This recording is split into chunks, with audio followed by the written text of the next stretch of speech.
Hello students, today's topic is life, marine and fire and marine insurance.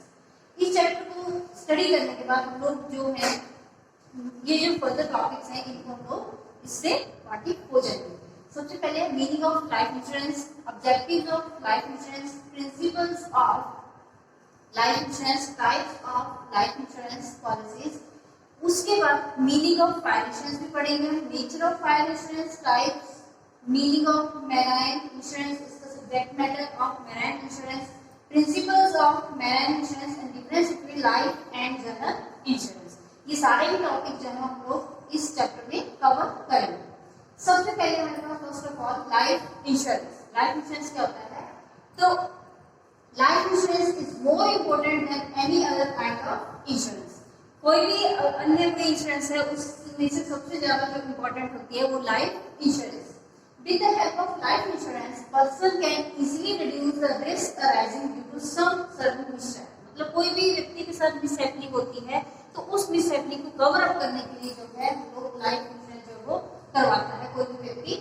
Though the dead person cannot be brought back to life, मतलब कि अगर कोई mishappening होती है तो उस मरे हुए व्यक्ति को तो वापस नहीं लाया जा सकता, लेकिन उसकी फैमिली जो है इकोनॉमिक लॉस से जो गुजरती है तो उस लॉस को कुछ ना कुछ हद तक कंपनसेट किया जा सकता है या मिनिमाइज किया जा सकता है।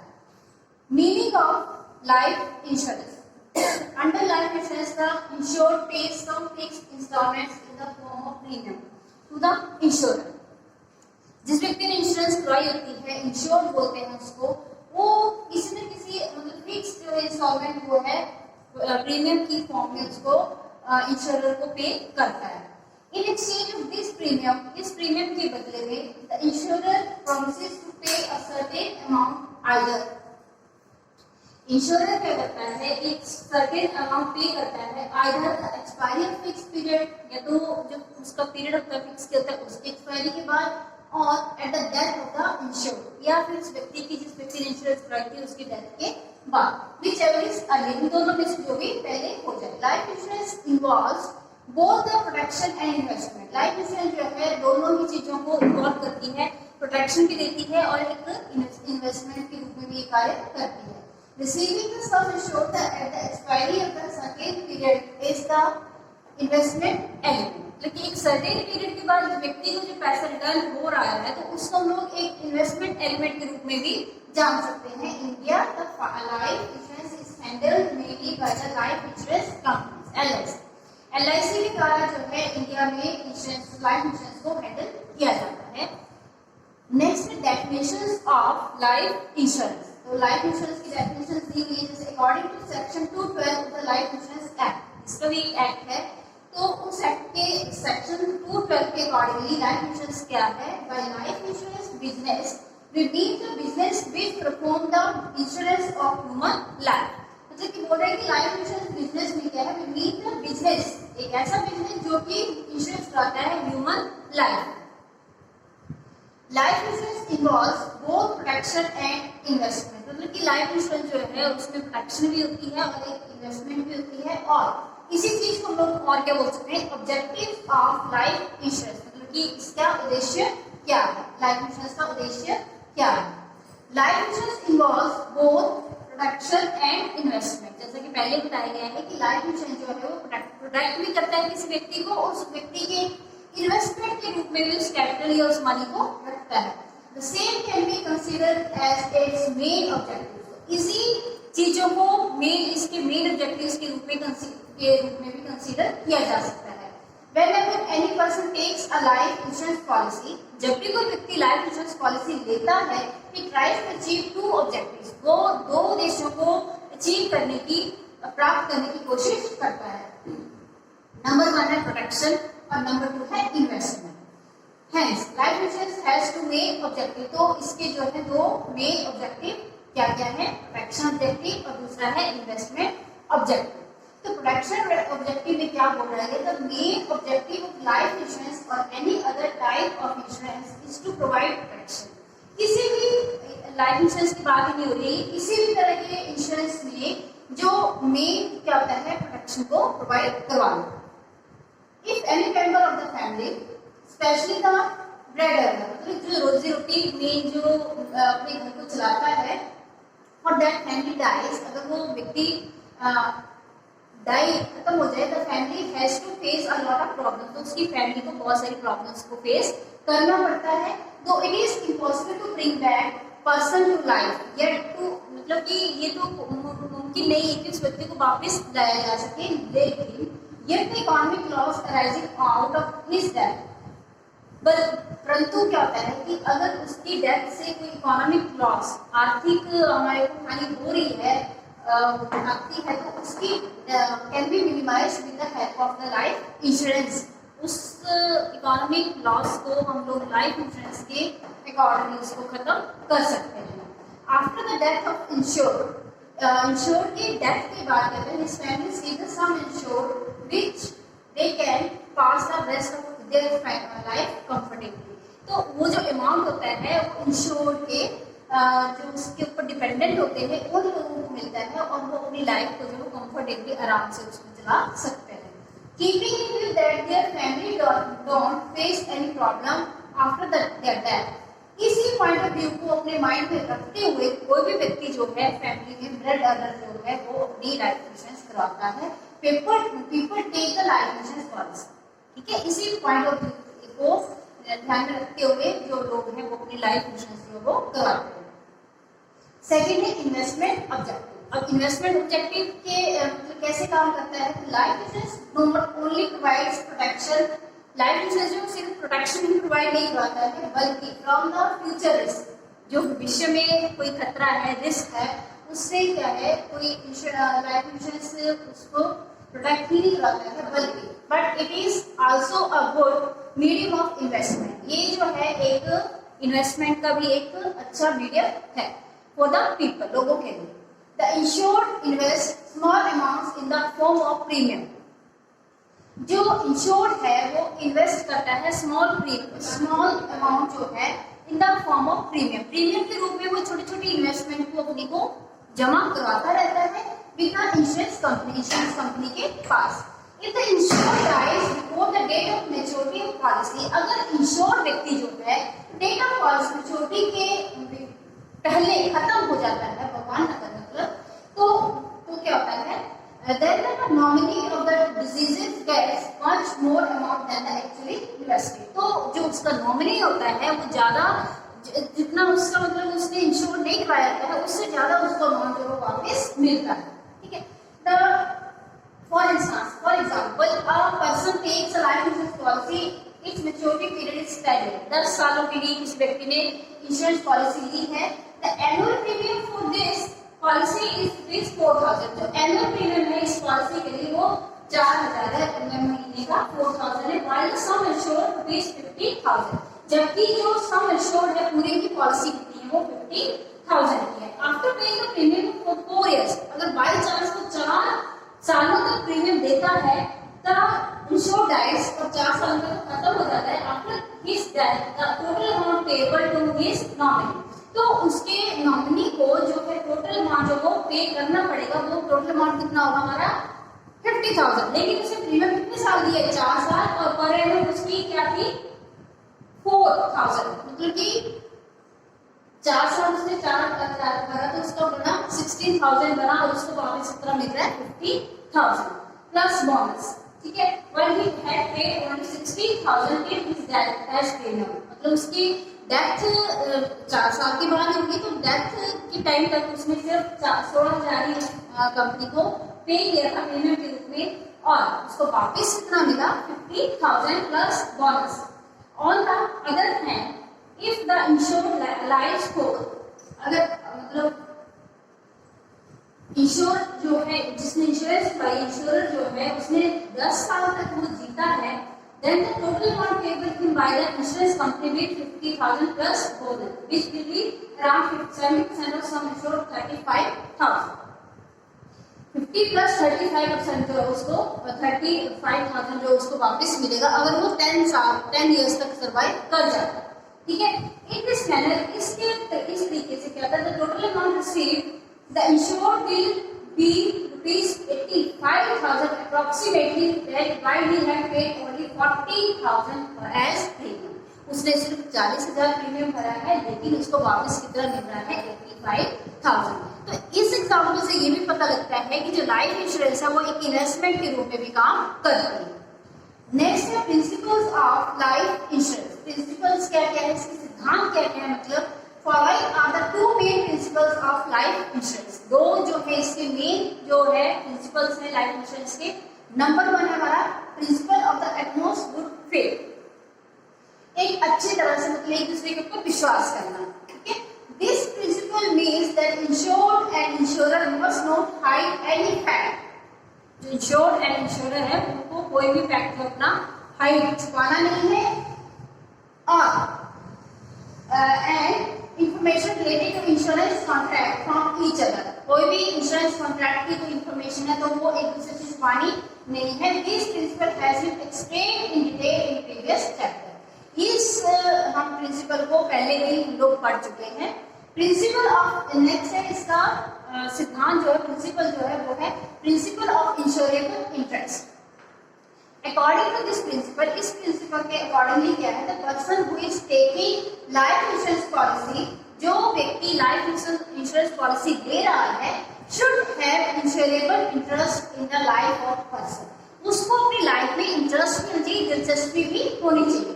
फॉर हुम he is taking life insurance policy, जो व्यक्ति लाइफ इंश्योरेंस पॉलिसी ले रहा है उसको अपनी लाइफ में इंटरेस्ट भी होना चाहिए। This means that if the person for whom policy has been taken suffers any loss of his life, then the person who has taken the policy will incur some economic loss. अगर by chance उस व्यक्ति को अपनी life में interest नहीं है तो उस लॉस को कौन मतलब सफर कौन करेगा, जिसने इंश्योरेंस करवाई है, इंश्योरर इस लॉस का वो सफर करेगा, ठीक है। Insurable interest must be present at the time of taking the insurance policy. Insurable interest जो है, जो पॉलिसी का टाइम होता है उसी टाइम जो है उसको जो इंटरेस्ट है वो प्रेजेंट ऑफ द टाइम होना चाहिए, ठीक है। ये भी हम लोग पिछले चैप्टर में बहुत अच्छी तरह से पढ़ चुके हैं। नेक्स्ट है the following people have insurable interest. ये जो व्यक्ति हैं इनको अपनी लाइफ में ये मतलब ये वाले इंश्योरेबल इंटरेस्ट उसको होने चाहिए। Person he is in his own life, a husband in his wife, a wife in his husband, a creditor in his debtors, and if present help parents help their son financially. अगर व्यक्ति कोई parents अपने सन को, लड़के को financially help कर रहे हैं, then the son in his parents. Life, if a son takes care of his parents, then the parents in their son's life. Next हमारा type of life insurance policy. Life insurance policies के आगे कितने प्रकार हैं, तो life insurance corporation issues various types of life insurance policies keeping in view the needs of different policy holders. Following are the main types of life insurance policy. इस तरह से मतलब अलग अलग तरह की लाइफ इंश्योरेंस पॉलिसीज होती हैं। नंबर 1 है हमारी whole life insurance policy. As a name suggest, जैसे कि नाम सजेस्ट हो रहा है, the whole life is insured under this insurance policy. जो होल लाइफ जो है, सारी ही व्यक्ति की सारी ही लाइफ जो है इस पॉलिसी के अंदर जो है वो इंश्योर्ड होती है। The insured can not receive the money from LIC till he is alive. जब तक वो जिंदा है तब तक वो इंश्योरेंस कंपनी से अपना अमाउंट वापस नहीं ले सकता। For these policies, in policies के लिए कहते हैं the rate of premium is very low. जो रेट ऑफ प्रीमियम होता है हमारा वो बहुत कम होता है। These type of policies can further be classified as follows. तो इन पॉलिसीज को फिर से फर्दर क्लासिफाइड किया गया है। नंबर 1 है उसमें whole policy life of limited premium. Under this policy, इस पॉलिसी में क्या होता है, the period for payment of premium is fixed. जो payment of period of payment है प्रीमियम का वो फिक्स्ड है। Premium is not paid after the specified period. एक स्पेसिफाइड पीरियड है उसके बाद उस प्रीमियम को नहीं दिया जा सकता। But the assured money is paid to the dependants of the insured only after his death. लेकिन क्या होता है, the insured money, assured money होती है इसमें पेड डिपेंडेंट्स, वो डिपेंडेंट्स को पे करी जाती है इंश्योर्ड के द्वारा after the death of insured. Next है ordinary whole life policy. Under this These policies, the insured pays the premium throughout his life. इस पॉलिसी में कहता है इंश्योर्ड जो होता है प्रीमियम जो होता है उसको अपनी थ्रू आउट लाइफ देना पड़ता है. Hence the rate of premium is the lowest for these policies. So जो रेट ऑफ प्रीमियम है इन पॉलिसीज के लिए भी वो बहुत लो होता है. थर्ड है इसमें लाइफ इंश्योरेंस पॉलिसी के टाइप्स में whole life policy of single premium, एक प्रीमियम के द्वारा सारी ही लाइफ की पॉलिसी को करना. Premium is paid once for such policies, एक ही बार जो प्रीमियम दिया जाता है. The amount of premium is comparatively higher than the premium of other policy. तो इस तरह की पॉलिसी में क्या होता है, अमाउंट ऑफ प्रीमियम जो है वो हायर होता है कंपैरेटिवली अदर पॉलिसीज. नेक्स्ट है endowment insurance policy.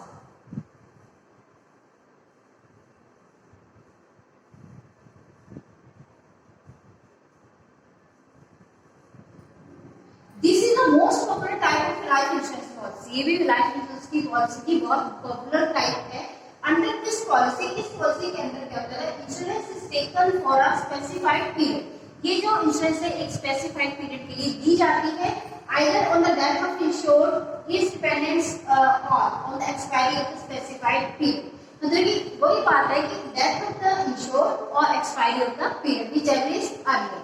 The insured himself receives the sum assured along with the bonus. In case of expiry of the period, insured क्या होता है वो अपने आप ही इस sum assured को वापस लेता है along with bonus, bonus के साथ. The rate of premium for such policies higher in comparison to the premium of other policies. इस तरह की policies में भी जो rate of premium है वो ज़्यादा चलता आता है comparatively other policies में. Endowment insurance policies are as follows. तो endowment policies भी तरह की होती हैं. तो नंबर 1 है ordinary endowment policy, life policy. This life policy is for a fixed period. ये एक fixed period के लिए होती है. Under this policy, the sum assured is given to the insured on the expiry of this period or to his dependent in case of his death.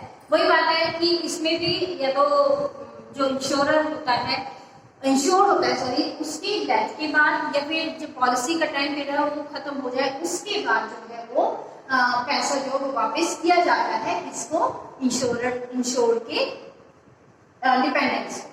Next है double endowment life policy.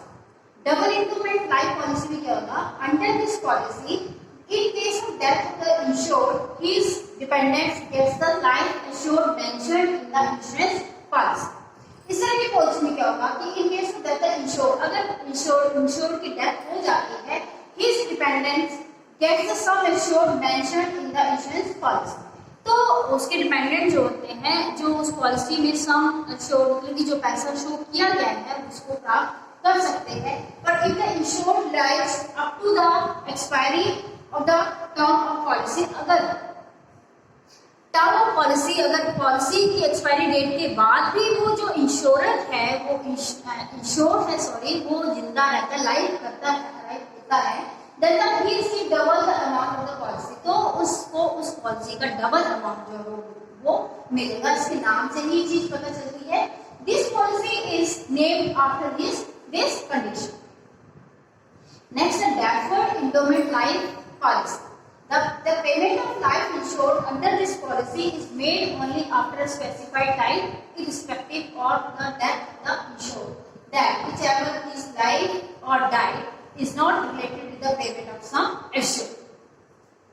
Next जो है हमारे insurance का type है वो fire insurance. Fire insurance में क्या होगा, fire is a good midwife not a good mistress. इसका एक प्रोवर्ब जैसा बना के रखा हुआ है यहाँ पे. Next is the above words by Lord Brooke. ये जो वर्ड्स हैं वो लॉर्ड ब्रूक के हैं. Find out an important feature of fire. उन्होंने एक फायर का जो एक इम्पोर्टेंट फीचर को इसमें हाईलाइट किया हुआ है. This means that till the time man has control over fire. मतलब कि जब तक किसी व्यक्ति का फायर के ऊपर कंट्रोल है, many advantages can be taken out of it. तो जो फायर से है वो बहुत सारी जो एडवांटेजेस है वो ली जा सकती हैं. On the other hand, as soon as fire goes out of control of man, अगर जो फायर है वो मैन के आदमी के कंट्रोल के बाहर हो जाती है तो nothing can be as dangerous as it is, तो उससे ज्यादा डेंजरस कोई भी चीज नहीं हो सकती। विदिन मोमेंट्स, कुछ ही सेकंड्स में क्या होता है, property of lakhs of crores, जो लाखों करोड़ों की प्रॉपर्टीज होती है वो एक धूल में या मिट्टी में मिल सकती है। The only medium available to get security is fire insurance. तो इस तरह की खतरे से निपटने के लिए जो इंश्योरेंस होती है हमारी फायर इंश्योरेंस। नेक्स्ट हमारा मीनिंग ऑफ फायर इंश्योरेंस, मतलब इसका मीनिंग क्या है फायर इंश्योरेंस का, तो it means an insurance contract, एक ऐसा insurance contract in which the insurance company in exchange of a fixed premium, जिसमें क्या होता है इंश्योरेंस कंपनी जो होती है वो एक श्योरिटी देती है in exchange of fixed premium, एक फिक्स प्रीमियम के बदले में। Promises the insured to compensate, तो वो इंश्योर्ड को क्या करता है, प्रॉमिस करता है कंपनसेट करने का if the property of the insured get damage due to fire till a specified time period. मतलब एक टाइम पीरियड के लिए, जैसे 1 साल के लिए फायर इंश्योरेंस करवाई आप लोगों ने गोदाम की, उस टाइम पीरियड के अंदर अगर गोदाम में आग लग जाती है तो जो इंश्योरेंस कंपनी है वो आपको उस गोदाम की एज में या उस जो आपका माल खराब हो गया है उसकी एज में आपको जो है कंपनसेट करेगी। Next, the definition of fire insurance. According to the Indian Fire Insurance Act 1938, fire insurance act हमारा 1938, इसके अकॉर्डिंगली क्या बोला है इसने इसकी डेफिनेशन में, in addition to other insurances, अन्य इंश्योरेंसेस को देखते हुए fire insurance is that insurance contract, fire insurance एक ऐसा इंश्योरेंस कॉन्ट्रैक्ट है which takes place against fire, जो कि फायर के अगेंस्ट जो काम करता है, एंड सच अदर रिस्क, और इसी तरह का कोई भी अन्य risk which are mentioned in the fire insurance contract. जो फायर इंश्योरेंस कॉन्ट्रैक्ट के अंदर अगर कोई ऐसा कोई ऐसी कंडीशंस रखी गई है, मेंशन की गई है, तो वो सारी ही उसको जो कंडीशंस होती हैं उसको वो जो है कवर अप करता है fire insurance. In short, it as fire insurance is that insurance under which the insurer in exchange of fixed premium promises and the insured to compensate up to specified amount of if the property of the insured gets damaged due to fire in a specified date. Next, nature of fire insurance. इसका nature कहता है कैसा है, इसकी प्रकृति कैसी है fire insurance की। The following are the main points of the nature of or characteristics of fire insurance. Number 1 आ गया हमारा रिटर्न कॉन्ट्रैक्ट। इसमें क्या होता है, रिटर्न कॉन्ट्रैक्ट होता है। Fire insurance is a return contract between the insured and the insured, एक लिखित